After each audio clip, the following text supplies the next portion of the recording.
Hello and welcome to our last video in the accessory section dealing with crash cymbals. We're going to look at three different famous repertoire pieces, whether it's in the band or in the orchestra repertoire. And these are examples of how to deal with all the things we've been talking about, whether it's getting a good sound, that whoosh cymbal sound. We have a lot of muffling to think about through this repertoire. We have a lot of dynamics as well. So remember, we're thinking about how to adjust our stroke, our nice slow stroke. For the faster notes, it'll be a much smaller stroke.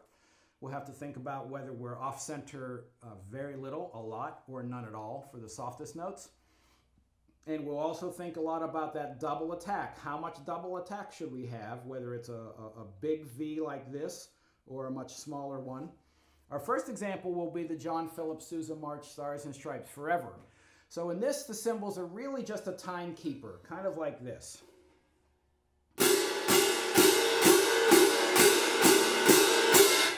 So I'm thinking mezzo, piano, almost mezzo forte. That would depend on the acoustics of the room, whether I'm outside or inside, the size of the ensemble. But in this repeated note, I really don't want much double attack at all. And you can see I'm just off center by a little, just less than an inch, and my stroke is very compact.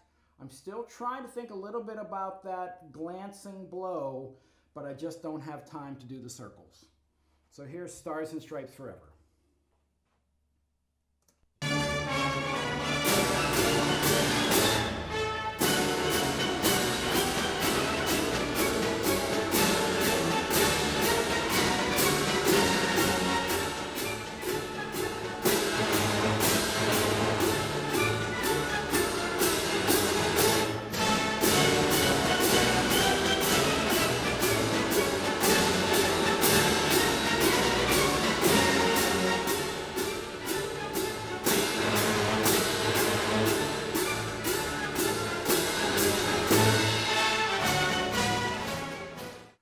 Now we can think about the Rachmaninoff Piano Concerto No. 2.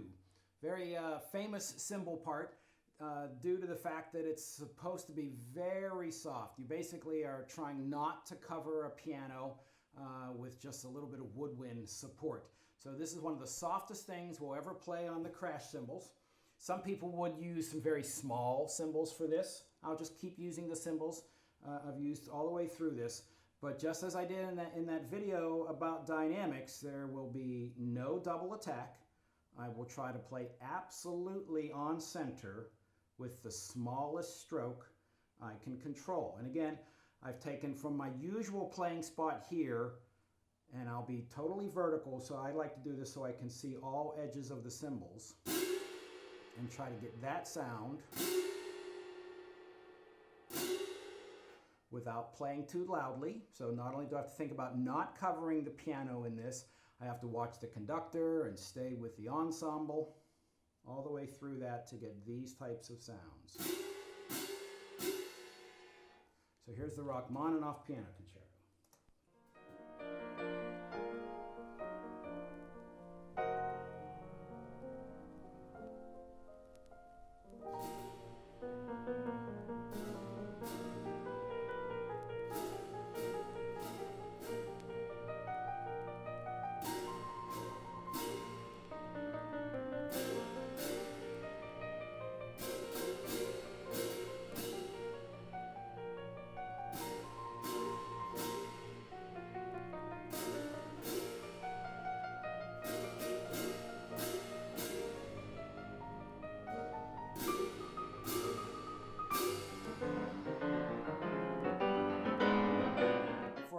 Orchestra excerpt, we'll play and think about Tchaikovsky's Fourth Symphony.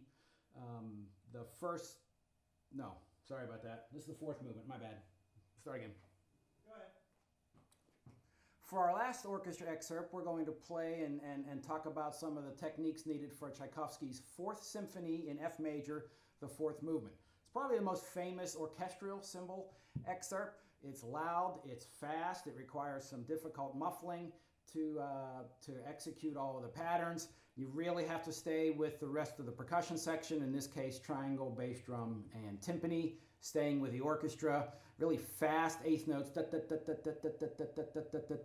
So we know when we're playing fast notes, we have very short strokes.